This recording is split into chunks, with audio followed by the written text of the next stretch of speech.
speaking of grasping and getting guys that could maybe block and help Burrow out a bit, you want to lead into our top five of this week's show?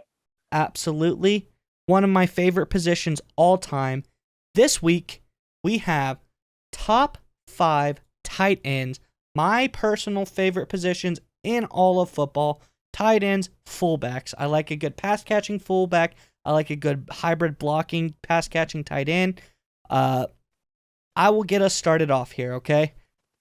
In my number 5 slot, get our graphics booted up here. In my number 5 spot, I have Dalton Schultz of the Dallas Cowboys. Really, really stood out to me this season so far. He's been a phenomenal pass catcher. He's been pretty good in the blocking game, and he's been very productive as an outlet safety blanket for Dak.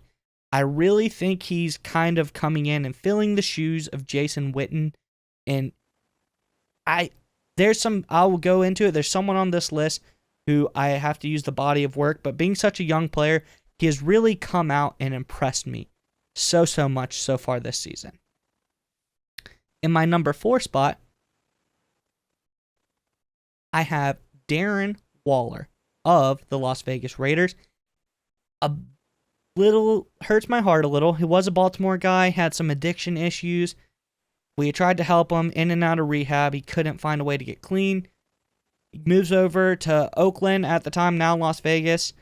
He finds himself. He finds his will again to play football. He overcomes addiction. Great story. He's inspiring that team.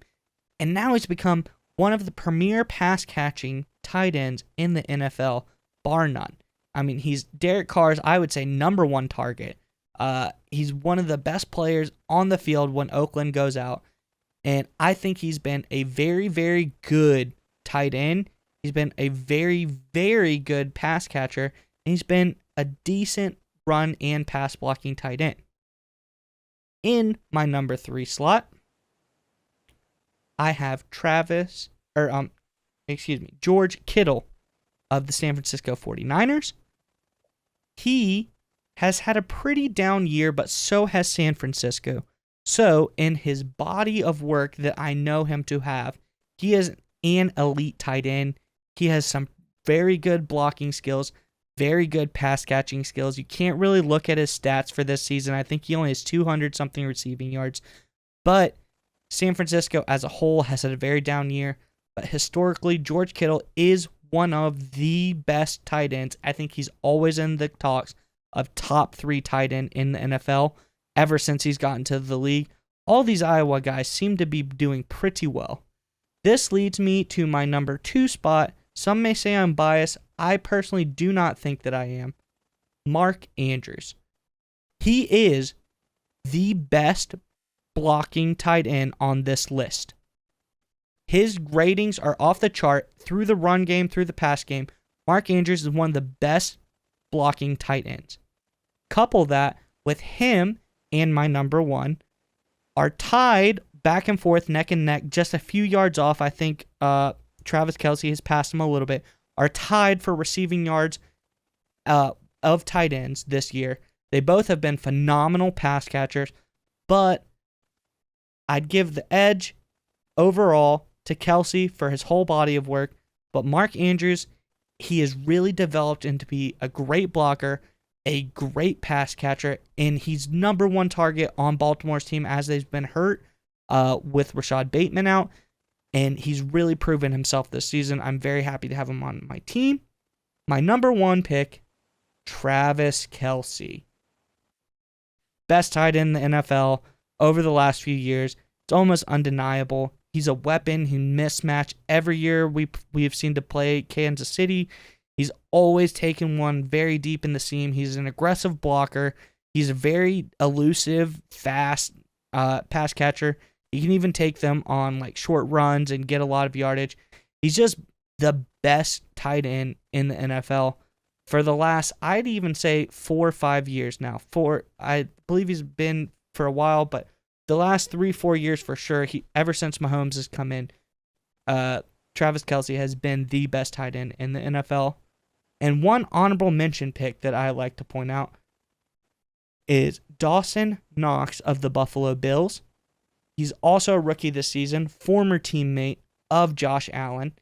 I believe that he's been super productive for the Buffalo Bills. Hasn't been much of a blocker, huge pass catching guy, but he has come out of nowhere. He wasn't even drafted, and he's been a premier pass catcher on that team, and I think we got to give him a little bit of credit. That's why I put him in my honorable mention slot. Yeah, I think that's a great top five. Totally unbiased because, as I'm sure our viewers will see, there's going to be a lot of similarities here. So, I'll get going with me. My number 5, just like you, is Dalton Schultz of Dallas. Very, very productive guy. I think the biggest thing for me is he had 60 plus catches last year, and that was a very tumultuous situation at quarterback with Dak Prescott getting hurt and then Dalton getting hurt. He's productive again this year. He's a great number 3 when you compare him against Amari Cooper and CeeDee Lamb at the wideout positions. He's done a good job, and he's a solid blocker as well, which you have to be in that offense. Number 4 for me is Mark Andrews, a little different from you. I think the thing with Andrews is how productive he is in such a run-heavy offense, right? They don't throw the football a whole heck of a lot, and when they do, they like to go deep to Hollywood Brown on the wide receiver position, or even Rashad Bateman now that he's back. Andrews does a great job taking advantage of the opportunities he does get in the passing game. He was Pro Bowl, I think, in 2019, and he's on pace for 1,200 plus yards and another Pro Bowl season this year. Number 3 for me is George Kittle. Great body of work. That's awesome. What's not awesome with George Kittle is his body. He's always hurt. The guy needs to be helped. Yeah. The guy has health issues the last few years. He's really, really talented. Great receiver, run after catch, blocking. He's a huge part of that San Francisco offense. The guy just has to get on the field. He has number 1 tight end ability, but he has number 5 availability. Get the 2 between 1 and 5 is 3. That's where I have him. Number 2, this is where I put Darren Waller, just because I think he's such a matchup issue, right? This is a tight end for Vegas. He's a tight end, but he really plays all across the offense. They motion him a lot. They try and get in one-on-one situations. His ability using his size and athleticism to make big plays and keep drives alive is very, very impressive.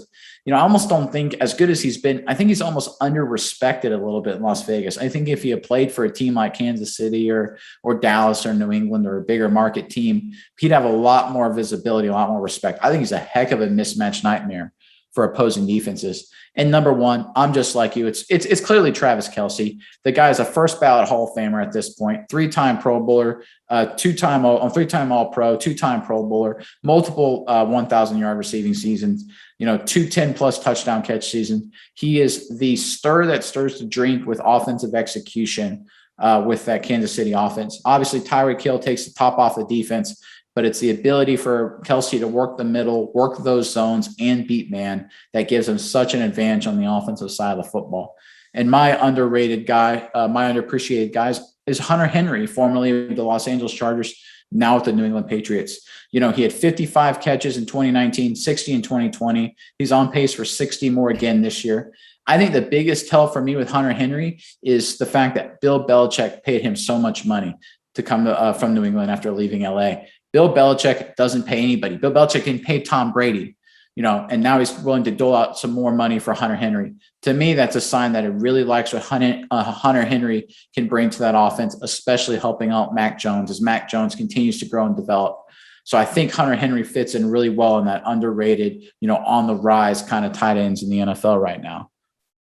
All right. I think that's a great list. I love Hunter Henry. He's a great player. He was great in LA, and now he's great in New England.